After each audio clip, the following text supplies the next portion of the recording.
நன்மையும் கிருபையும் என்ன தொடரும். நான் கர்த்தருடைய வீட்டில் நீடித்து நாட்களாக நிலைத்திருப்பேன். அப்போ என் உயிருள்ள நாளெல்லாம் நான் கர்த்தருடைய வீட்டில் நிலைத்திருப்பேன். அல்லேலூயா. யாரெல்லாம் சொல்ல முடியும்?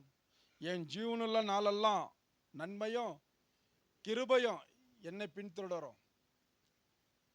அப்போ நன்மை நான் செய்தாதான் மேன்மை. அல்லேலூயா. நான் நன்மையே செய்வாத நன்மை என்னை பின்தொடரும். நான் எப்படி சொல்ல முடியும்? ஒரு மனுஷனுக்கு தான தர்மமே நம்ம செய்யல, எப்படி நம்ம தலை காக்காத? அப்ப கர்த்தர் நன்மை செய்தபடினால தான் அவர் இன்னைக்கு நம்ம நல்லவர் நம்ம சொல்லிட்டு இருக்கிறோம். நம்மளுக்கு ஆண்டவர் நல்ல நன்மையே செய்யலைனாக்கா நம்ம ஆண்டவரை பின்பற்றி இருக்கோமா? அல்லேலூயா. அப்ப ஆண்டவருடைய பிள்ளையா இருக்கிற நம்ம என் ஜீவனும் நாளெல்லாம் நன்மையும் கிருபையும் என்னை பின்தொடரும். அப்ப நான் நன்மை செய்தா நன்மை என்னை பின்தொடரும். அப்ப அது கூட என்னன்னாக்கா கிருபை. கிருபை யாரு? ஏசப்பா. எந்த அளவுக்கு நமக்குள்ள நன்மை இருக்குமோ அந்த அளவுக்கு கர்த்தர் நம்ம என்னோடு இருப்பார். நான் எனக்குள்ள நன்மை இருந்துச்சுன்னா கர்த்தர் என் கூட இருப்பார். எனக்குள்ள தீமை இருந்துச்சுன்னாக்கா கர்த்தர் என்னை விட்டு விலகிடுவார். அல்லேலூயா. இது யாருக்குமே தெரியாது. நான் தப்பே செஞ்சாலும் என் கூட ஆண்டவர் இருப்பாரு. அல்ல, அவர் பரிசுத்தர். அவர் பரிசுத்தர் ஆகையால் நான் என்ன பண்ணோம்? பரிசுத்தமா இருக்கணும். நான் ஆராதிக்கிற தேவன் அசுத்தமான தேவன் அல்ல, அவர் பரிசுத்தம் உள்ள தேவன். அவர் பரிசுத்தம் உள்ள தேவனா இருக்கிறபடினால தான் அவரை பின்பற்றுகிற நான் எப்படி இருக்கணும்? பரிசுத்தம் உள்ளவனா இருக்கணும். பரிசுத்தம் உள்ள இருந்தவனால்தான் நான் என்ன பண்றேன்னா நன்மை செய்கிறேன். நன்மை செய்கிறபடினால தான் கர்த்தர் என்ன பண்றாருனாக்கா என் கூட நிற்கிறாரு, என் வலது பக்கத்தில் நிற்கிறாரு. அல்லேலூயா. அப்போ நான் நன்மையே செய்யல, அசுத்த வாழ்க்கை வாழ்ந்துக்கிட்டு அசுத்தமாக இருந்துக்கிட்டு கர்த்தருக்கு பிடிக்காத அருவறுப்பு காரியங்களை செஞ்சுக்கிட்டு கர்த்தர் எல்லா காரியத்திலையும் எனக்கு துணை நிற்பாருனாக்கா இதை நானே என்ன பண்ணிக்கிறேன்? என்னையே நான் என்ன பண்ணிக்கிறேன்? ஏமாத்திக்கிறேன். அல்லேலூயா. சிம்சோன் பாருங்க, சிம்சோனுக்கு ஆண்டவர் கொடுத்த வல்லமை அவர் முடியல இருந்தது. அவர் நடிச்ச காரியத்தை எல்லாம் ஆண்டவர் என்ன பண்ணாரு? செய்து முடிச்சாரு. ஆனால் வேசியின் இடத்துல போய் என்ன பண்ணாருனாக்கா அவர் அபிஷேகத்தையே இழந்துட்டாரு. அப்போ போய் நான் மறுபடியும் எழுந்து நிற்கவேன், எல்லாத்தையும் உடைச்சிடுவேன், தூளாக்கிடுவேன் போய் நிற்கிறாரு. முடியல. ஏன்னா ஆவியானவர் அவர் விட்டு விலகி போந்து சிம்சோனுக்கே தெரில.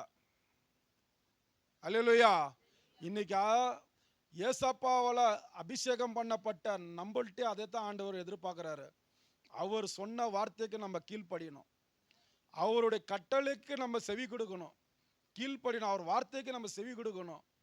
அதை விட்டுட்டு நம்ம பாவ வாழ்க்கையில் வாழ்ந்துக்கிட்டு பாவமான காரியத்தை செஞ்சுக்கிட்டு அநீதியான வாழ்க்கை வாழ்ந்துக்கிட்டு அநீதியான பாதையில் நம்ம நடந்தோமானாக்கா கர்த்தர் என் பாதையில் நிற்க மாட்டார், என் கூட நிற்க மாட்டார். அவர் பரிசுத்தராக இருக்கிறபடினால தான் அந்த பரிசுத்த அலங்காரத்தோடு அவர் வருகைக்காக காத்திருக்கிறாங்க பாரு, அவங்களுக்கு தான் ஆண்டவருடைய கிருபை பின்தொடரும். அல்லேலூயா. ஒண்ணுமே இல்லாம நம்ம ஆண்டவருடைய கிருபை நம்மள்ட்ட பின்தொடரனாக்கா இல்ல. அல்லேலூயா. ஒரு நாள் நம்ம இருந்தோம், பாவியா இருந்தோம். பாவியா இருக்கும் பொழுது நம்மளை தேடி வந்தாரு, பரிசுத்தமா மாக்கிட்டாரு, பரிசுத்த அந்த வஸ்திரத்தை நம்மளுக்கு கொடுத்துட்டாரு. ஆனால் மீண்டும் போய் போய் என்ன பண்ணக்கூடாது? நம்ம அந்த பாவத்தால் அந்த பாவமான காரியத்தில் நம்ம விழக்கூடாது.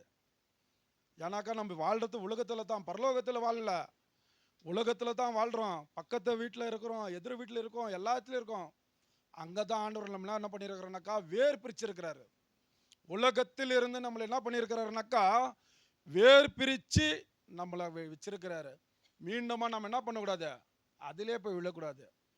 பாருங்க, பண்ணியை தூக்கிட்டு வந்து சொல்கிறேன் நான் உங்களுக்கு இல்லை, எனக்கும் இல்லை, ஒரு ஒரு கதையாக சொல்கிறேன்.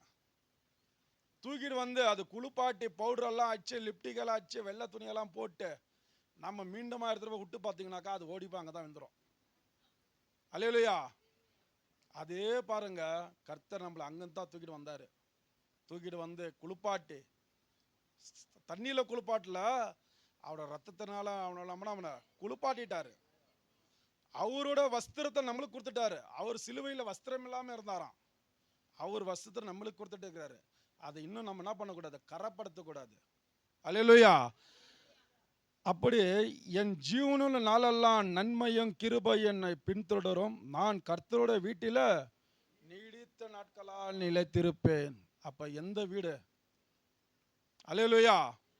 அப்ப கர்த்தருடைய வீட்டில நான் நீடித்த நாட்களா நிலைத்திருப்பேனாக்கா, கர்த்தர் அல்லேலூயா நம்மளுக்கு ஒரு ஸ்தலத்தை ஆயத்தப்படுத்த போயிருக்கிறாரு, சொல்லியிருக்கிறார் இல்லைங்களா? இதை நான் போறேன், ஒருவர் வருவார், எல்லா காரியத்திலும் உங்களை என்ன பண்ணுவார், தேற்றி எல்லா சத்தியத்திலும் உங்களை என்ன பண்ணுவார், நடத்துவார். நான் உங்களுக்கு போகிறேன், ஒரு ஸ்தலத்தை ஆயத்தப்படுத்துகிறேன், நான் மீண்டும் வரேன். என்னோட கூட என்ன பண்ணுவேன், கொண்டு போய் அவரோடு கூட நம்ம அமரும்படியாக, அவரோடு கூட நம்ம வாசம் செய்யும்படியாக கர்த்தர் என்ன பண்ணார், நம்மளுக்கு ஒரு ஸ்தலத்தை ஆயத்தப்படுத்தியிருக்கிறாரு. அந்த வீட்டில் நான் நீடித்த நாட்களா நிலைத்திருப்பேனா? அல்லேலூயா. அப்போ நீடித்த நாட்களாக நான் நிலைத்திருக்கணும்னாக்கா, கர்த்தருடைய வார்த்தைக்கு, கர்த்தருடைய செவிக்கு, அல்லேலூயா, எல்லாம் கர்த்தர் எது நம்மளுக்கு செய்ய சொன்னாரோ அதை நம்ம செஞ்சிட்டாலே அந்த வருகைக்கு நம்ம கொண்டு போகப்படுவோம். அல்லேலூயா. கர்த்தருடைய பரிசுத்த நாமத்துக்கு மகிமை உண்டாகட்டும்.